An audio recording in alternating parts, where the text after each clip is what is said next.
اور خرید و فروخت کس چیز کی ان کی ہوتی ہے؟ خرید و فروخت ہوتی ہے پیسہ خرچ کرتے ہیں اور گمراہی خرید کرتے ہیں۔ یعنی پیسہ خرچ کر کے، مثلا انسان پیسہ خرچ کر کے گانا سنتا ہے، پیسہ خرچ کر کے فلم میں جا کے گانا سنتا ہے، پیسہ خرچ کر کے باہر کسی مغنیہ سے گانا سنتا ہے، کسی گانے والی اداکارہ سے گانا سنتا ہے، تو گویا پیسہ خرچ کیا ہے اور گانا سنا ہے۔ تو پیسہ کہاں سے آیا ہے؟ پیسہ کا دینے والا اللہ ہے۔ آپ نے محنت کی، لیس الانسان الا ما سعی، محنت کرنے والے تو بتیرے ہیں، 10 گھنٹے اینٹیں اٹھاتے ہیں تب چند 100 اس کو ملتے ہیں، آپ کے پاس لاکھوں ہیں۔ تو ہمیں اللہ تبارک و تعالی نے آپ کو لاکھوں دیے ہیں، تو ہم کو بہت بڑے نہیں ہو گئے کہ لاکھوں دیے ہیں، یہ بھی اللہ تبارک و تعالیٰ کا امتحان ہے۔ اس پیسے کو ہم کہاں خرچ کرتے ہیں؟ یہ پیسہ قیمتی ہوتا ہے، ہمیں حق نہیں اٹھا کے دریا میں پھینک دے، ناجائز ہے، ناجائز۔ آدمی یہ نہیں کہہ سکتا میرے پیسے ہیں جو چاہے میں کروں، ناجائز ہے، اس کو خرچ نہیں کر سکتا، پھاڑ کے پھینک دے، ناجائز ہے، یہ نہیں کر سکتا۔ لیکن اگر اس کو حرام پر خرچ کریں گے تو پھر سزا بھی ہوگی کہ آپ نے حرام پر خرچ کیا ہے۔ یہ ہے گانے پر خرچ کرنا۔ اللہ والحدیث روایات میں گانے کو کہا گیا ہے۔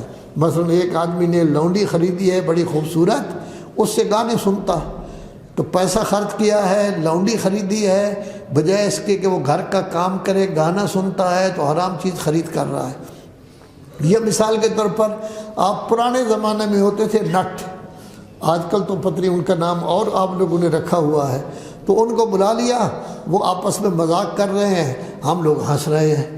تو یہ بھی اللہ والحدیث ہے کہ آپ ان پر کیا کریں گے؟ خرچ کریں گے۔ شادیاں ہیں، ڈھول ڈھمکا وغیرہ کو بلایا جاتا ہے لاو و لعب کے لیے، اس پر پیسہ خرچ کیا جاتا ہے۔ یا مثال کے طور پر ہم مجالس کراتے ہیں، کتنا نیک کام ہم کراتے ہیں کہ مجلس کرا رہے ہیں، لیکن مجلس والا آ کے اللہ ہی کو ختم کر دیتا ہے۔ تو گویا ہم نے پیسہ خرچ کیا ہے، لیکن کس پر؟ غلط چیز پر خرچ کیا ہے، ہم پکڑے جائیں گے۔